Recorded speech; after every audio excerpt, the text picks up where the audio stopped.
नमस्कार, मैं हूँ दिशा। तो दोस्तों, अमेरिका की आईटी दुनिया में एक ऐसा भूचाल आया जिसने कंपनियों के पैरों तले जमीन खिसका दी है। नाम है प्रोजेक्ट फायरवॉल। जी हाँ, ये वही फायरवॉल ये वो फायरवॉल नहीं है जो आपके कंप्यूटर को वायरस से बचाता है, बल्कि ये है ट्रम्प का नया हथियार, जिससे विदेशी वर्कर्स, खास करके जो भारतीय प्रोग्रामर्स हैं, उनको रोकने की कोशिश की जा रही है। तो दोस्तों, आपको बता दें कि डोनाल्ड ट्रंप ने शुक्रवार को एक ऐसा प्रोक्लेमेशन साइन किया है जिसमें हर टेक कंपनी सत्ते में आ गई है। उन्होंने कहा कि अब हर H-1B वीजा पर सालाना $1,00,000 की फी देनी होगी।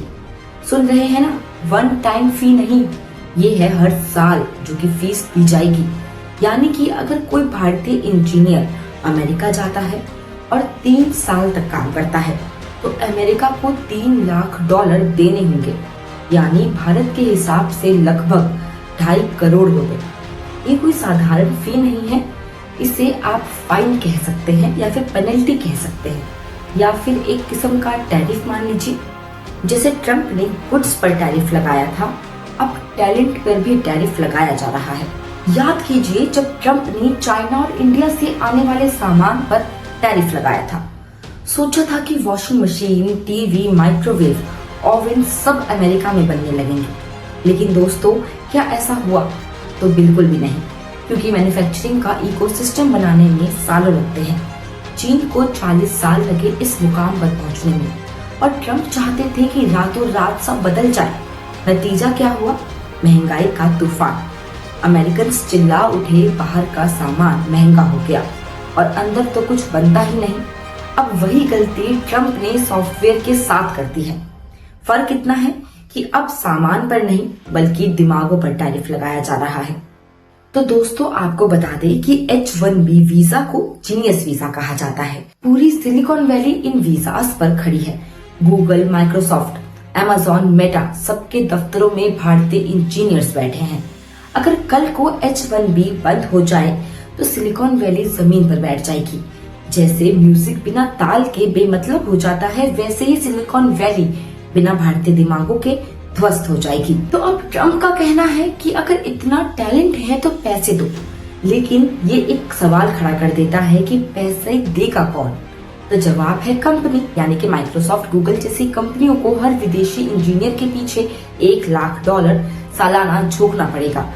इतनी भारी रकम सुनकर कंपनियों के पसीने छूट गए।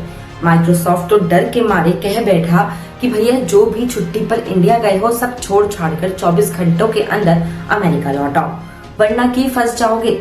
अब इस पर ट्रंप कहते हैं कि अमेरिकन को ट्रेन करो, बाहर वालों को क्यों ट्रेन कर रहे हो? अब देखिए, बात सुनने में तो देशभक्ति जैसी लगती है, लेकिन समस्या ये है कि अमेरिका में उस तरह का टैलेंट है ही नहीं। हाँ, यूट्यूब, ट्विटर, माइक्रोसॉफ्ट, गूगल सबकी नींव अमेरिका में पड़ी, लेकिन जितनी मात्रा में इंजीनियर्स चाहिए उतने अमेरिकन ग्रेजुएट्स निकल ही नहीं रहे।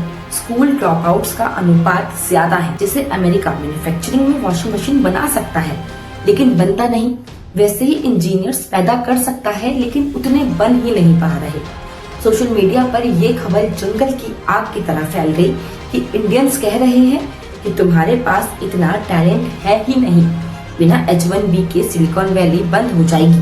तो वहीं दूसरी तरफ ट्रंप सपोर्टर्स, यानी कि मेगा वाले कह उठे हैं कि तो बंद हो जाने दो, हमें क्या, हमारी कंपनी है, हमें चाहे घाटा हो, हम अमेरिकन के ही रहेंगे।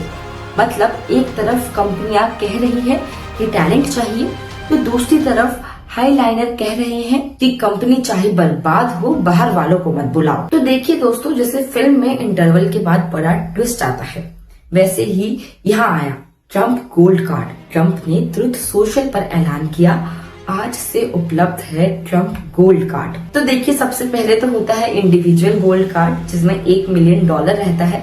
फिर आता है प्लैटिनम कार्ड, जिसमें $5 मिलियन।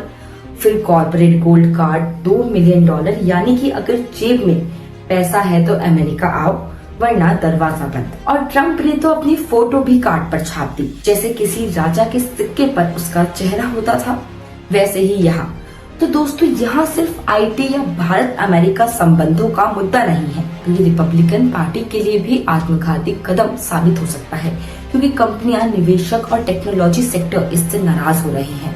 और अगर टेक्नोलॉजी सेक्टर नाराज हुआ तो चुनावी फंडिंग पर भी असर पड़ेगा। अब Amazon, Microsoft, Google, Meta, Apple, Cognizant सबसे ज्यादा डिपेंडेंसी इन्हीं कंपनियों की है। अमेजॉन अकेले 1000 से ज्यादा H1B पर चलता है।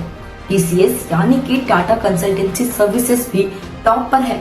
अब इन सब पर सीधा असर पड़ेगा। ये कदम वैसा ही है जैसे कि एक तलवार दोनों तरफ से धारदार हो। अमेरिका को लगेगा कि उसने बाहर वालों को रोक दिया, लेकिन जब कंपनियां टैलेंट के बिना लड़खड़ाएंगी तब अमेरिका की अर्थव्यवस्था खुद चोट खा जाएगी। भारत के लाखों इंजीनियर्स जो अमेरिका के सपने देखते हैं, उनकी तो नींद उड़ी हुई है और अमेरिका की कंपनियां भी परेशान हैं। इतिहास गवाह है कि नीतियां जब जल्दबाजी में बनाई जाती है तो नतीजे खतरनाक आते हैं। टैरिफ का असर हमने देखा, अब टैलेंट टैरिफ यानी कि प्रोजेक्ट फायरवॉल का असर देखने की बारी है। तो क्या सिलिकॉन वैली टिक पाएगी? क्या भारतीय प्रोग्रामर्स का रास्ता बंद हो जाएगा? क्या ट्रंप का ये कदम अमेरिका को ही घुटनों पर ला देगा? समय देगा जवाब, लेकिन इतना तय है कि इस फैसले ने दोनों देशों में भूचाल ला दिया है। आज के लिए इतना ही। ऐसी ही और खबरों के लिए देखते रहे GMT गाइड मेमो टॉक। धन्यवाद।